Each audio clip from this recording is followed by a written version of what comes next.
자, 지난 시간까지 해서 우리가 그 탄소화합물 단원이 마무리가 됐어요. 그렇죠? 그래서 뭐 탄소화합물 잠깐 복습하고 이미지 트레이닝 하시고, 그리고 착화합물, 그리고 이제 열화학 쪽으로 좀 진도를 나가려고 합니다. 자, 탄소화합물 한번 머릿속에서 한번 쭉 그려보세요, 여러분. 자, 맨 처음에 탄소화합물 단원 들어와서 제가 대단원을 탄소화합물 드리고 중단원을 몇 개 드렸어요? 4개 드렸죠, 그죠? 첫 번째가 뭐였냐면 탄화수소에 대한 이야기를 했고, 두 번째가 지방족 탄화수 유도체, 그리고 세 번째가 방향족 탄화수 유도체, 그리고 네 번째가 고분자 화합물, 이렇게 중단원을 드렸어요. 자, 앞으로 그 이미지 트레이닝을 계속 제가 지금 말씀드린 방법으로 하셔야 되는데, 탄화수 하면은, 3가지로 분류를 했어요. 그죠? 첫 번째가 뭐였냐면, 첫 번째가 포화탄화수와 불포화탄화수. 그렇죠. 그죠? 그 다음에 두 번째가 사슬형 탄화수와 고리형 탄화수. 그리고 마지막이 지방족 탄화수와, 그렇죠, 방향족 탄화수. 우리 인터넷 강의 듣는 학생이, 3명이 있구나. 라고 생각할 것 같아요. 목소리가 3명도 안 돼. 자, 그리고 이렇게 분류가 되고요. 그죠? 그래서 우리가 프린트를 쫙 드렸는데, 그 프린트 내용은 거의 폼대로 그대로 스캔을 떠서 머릿속에 기억을 하세요. 아시겠죠? 그죠? 뭐 불가능한 일이 아니라 계속해서 반복해서 보시면은 어느 위치에 뭐가 있는지, 그냥 우리 학생들이 그 이미지 트레이닝 하실 때 그 프린트 내용들이 그냥 글자 하나하나가 다 머리에 떠오르는 놀라운 일을 경험하실 거예요. 아시겠죠? 자, 포화탄화수 들어가면은 첫 번째 포화탄화수의 사슬형 탄화수. 일반명이 뭐죠? 알케인. 그죠? 그리고 포화탄화수의 고리형 탄화수. 사이클로 알케인. 그죠? 그리고 불포화탄화수의 사슬형 탄화수 2가지. 첫 번째가 알켄. 그리고 두 번째가 알카인. 그죠? 그리고 불포화탄화수의 고리형 탄화수. 첫 번째 사이클로 알켄. 그리고 마지막이 벤젠이었어요. 방향족 탄화수 벤젠. 그죠?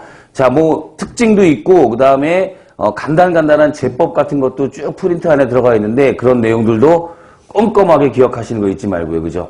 자, 이건 기본적인 폼이고, 여태까지 기출문제의 유형들을 쭉 보니까 사실은 어디서 많이 나왔더라? 우리 탄화수에서는. 이성질체에서 많이 나왔더라. 그죠? 그래서 이성질체 프린트로 딱 넘어가 보니까 이성질체는 크게 몇 가지로 구분했어요? 3가지. 첫 번째가 구조이성질체, 두 번째가 기하이성질체, 세 번째가 광학이성질체, 이렇게 구분했어요. 그죠? 구조이성질체는 또 몇 가지로 세분화시켰죠?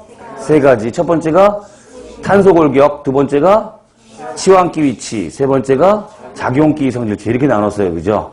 맞습니까? 그 안에 또 내용들이 아주 그냥 장황하게 나타납니다. 거기 노멀, 아이소, 네오, 탄소곡에 따른 이성질체인데, 끓는 전 비교하는 것이 문제가 돼서 나올 것이다 라는 말씀을 드렸고, 치환기 위치 같은 경우는 명명법과 관련돼서 나올 것이고, 그리고 작용기 이성질체는 뒤에 지방족 탄화수 유도체하고 연결시켜가지고 특징 및 성질, 구별 방법 이런 것들과 연관돼서 나올 가능성이 굉장히 크다. 그리고 이성질체, 기하 이성질체 굉장히 중요했죠. 그죠? 기하 이성질체는 우리 만드는 것부터 시작을 했었는데, 첫 번째 제일 먼저 시작한 물질이 뭐였냐면 아세틸렌 기체였어요. 그죠? 에타인 기체, C2H2. 기억나요? 자, 얘네들은 다중결합을 가지고 있기 때문에 무슨 반응을 잘한다? 첨가 반응을 잘한다. 젓갈색의 브롬수를 통과시켰더니 무색으로 탈색 반응이 일어났죠. 그죠? 그럼 뭐가 나오냐면 시스 트랜스 1,2 다이브로모 에텐이라고 하는 물질이 나온다 그랬어요. 그죠? 시스 트랜스 이런 기하이성질체가 생기는 이유는 회전성이 없기 때문이다. 이렇게 말씀을 드렸고, 그 시스와 트랜스형에다가 또 브롬수를 첨가하면 어때요? 둘 다 탈색 반응이 일어나죠. 그죠? 하지만 같은 생성물이 만들어질 거다. 동일한 생성물이 만들어질 거다. 이름은 1122 테트라브로모 에테인. 이게 만들어진다 그랬어요. 그죠? 자, 이런 명명법까지 외운 게 아니라 머릿속에서 쭉쭉 그려진다라고 저는 생각이 돼요, 여러분. 그죠? 자, 그리고 광학이성질체 하면 키워드가 바로 비대칭 탄소, 카이럴 센터였고요. 그죠? 얘네들은 대표적인 물질이 아미노산이었어요. 아미노산. 맞습니까? 이렇게 거울상이 겹치지 않는 이성질체가 있고, 자, 얘네는 자기장이나 전기장에서 시계 방향이나 반시계 방향으로 회전성이 달라 생기는 이성질체다라고 기억하시면 될 거예요. 자, 이렇게 탄화수 부분이 끝나게 되면 이제 지방족 탄화수 유도체에 들어가서 6가지의 작용기를 쭉 위에서부터 말씀을 드렸어요. 첫 번째가 하이드록시기, 알코올이고요. 두 번째가 에테르기고요. 세 번째가 폼기, 알데하이드고요. 그죠? 네 번째가 케톤, 카본일기예요. 그 다음에 다섯 번째가 카복식이, 여섯 번째가 에스터기. 이 순서대로 기억하면 두 개씩 묶어가지고 서로 작용기 이성질체 관계가 있다. 구별 방법, 나트륨, 환원성, 나트륨 이런 것들 기억하시고 제일 집중적으로 우리가 학습한 게 뭐였어요? 알코올, 하이드록식이었어요. 크게 네 가지 특징에 대해서 얘기를 했는데 첫 번째가 제법, 두 번째가 분류, 세 번째가 성질, 네 번째가 반응성에 관련된 내용들을 공부했어요. 그죠? 자, 제법은 무려 7가지가 있었는데 출제된 것들 위주로 쭉 정리를 해놨습니다. 그죠? 그리고 분류는 첫 번째가 저급 알코올과 고급 알코올, 1가, 2가, 3가, 1차, 2차, 3차 이렇게 구분했어요. 그죠? 이 1가, 2가, 3가나 1차, 2차, 3차는 이 반응성과 연결시켜가지고 또는 뒤에 있는 고분자 화합물에서 나오는 물질들이기 때문에 제가 특히 예를 들어 드린 것들은 반드시 머릿속에다 외우고 그 다음에 적용하실 수 있어야 된다라는 말씀을 드렸어요. 이 탄수화물은 이렇게 양이 방대한데 한 문제 아니면 두 문제 나와요. 근데 이거는 처음부터 끝까지 퍼펙트하게 해놓지 않으면 그 문제 한 문제도 못 풀어요. 보기 선택지에 각각 아주 그냥 구석쟁이에 있는 내용들이 쭉 서술이 되기 때문에 완벽하게 해놓지 않으면 굉장히 그 시험 볼 때까지 그 뭐라 그럴까 나의 아킬레스건으로 작용한다 이런 얘기예요. 불편해요. 계속 불편해. 찝찝하고 마음이 글로 신경이 계속 쓰이고 이런 그 단원이라는 거 염두에 두시고 알겠죠? 자, 제가 과하게 하는 것 같지만 여러분들 시험장에 가보면 이 그냥 문제 읽자마자 답이 나오지 않으면 정말 힘들어요, 여러분. 그 정도로 철저하게 공부하셔야 된다는 거 다시 한번 강조합니다. 자, 이렇게 네 가지 특징으로 알코올을 공부하고 그 다음에 에테르, 그 다음에 알데하이드, 케톤, 그 다음에 카복산, 에스터에 대한 이야기를 했어요. 그렇죠, 그죠? 세분화시켜가지고 꼬박꼬박 다 기억하시는 거 자 부탁드리고 그 다음 방향족 탄화수 유도체로 가가지고 방향족은 무슨 고리를 포함하고 있어야 돼요?